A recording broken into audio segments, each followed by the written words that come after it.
மதன் தமிழுக்கு வரவேற்கிறோம். Kallakurichi Hooch Tragedy.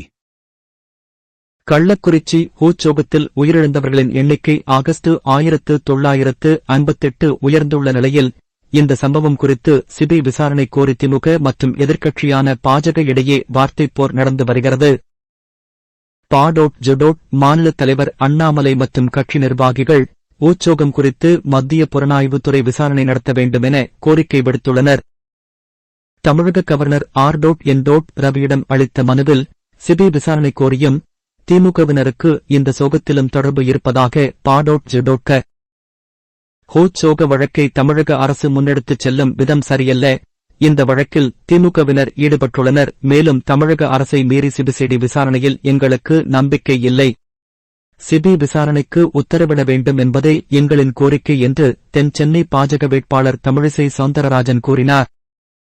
மேலும் சம்பவம் வெளிச்சத்திற்கு வருவதற்கு ஒரு நாள் முன்னதாகவே ஏராளமானோர் மருத்துவமனையில் அனுமதிக்கப்பட்டுள்ளனர் என்பதை மாவட்ட நிர்வாகம் கண்டுபிடிக்கவில்லை என்றும் தமிழிசை கூறினார்.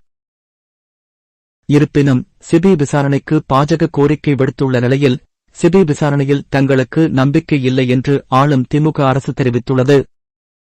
குட்கா வழக்கை சிபிஐ விசாரிக்கத் தொடங்கியது.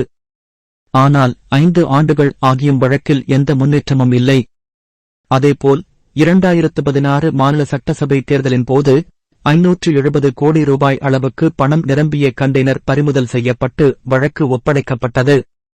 8 ஆண்டுகளுக்குப் பிறகும் இந்த வழக்கில் F.I.R கூட பதிவு செய்யப்படவில்லை என்று திமுக அமைப்புச் செயலாளர் R.S. பாரதி சிபிஐ விசாரணை தொடர்பான கட்சியின் அவநம்பிக்கையை விளக்கினார்.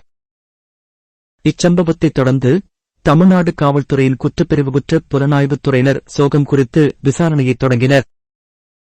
இந்த சோகத்தில் இப்போது 58 உயிர்கள் பலியாகியுள்ள நிலையில் சுமார் 156 பேர் போலி மது அருந்தியதற்காக மாநிலம் முழுவதும் மருத்துவமனைகளில் அனுமதிக்கப்பட்டுள்ளனர். இந்த தலைப்பு உங்களுக்கு பிடித்திருக்கிறதா? தயவு செய்து பகிரவும் மற்றும் கருத்து தெரிவிக்கவும். பார்த்ததற்கு நன்றி. தயவு செய்து எங்கள் சேனலுக்கு குழு சேரவும்.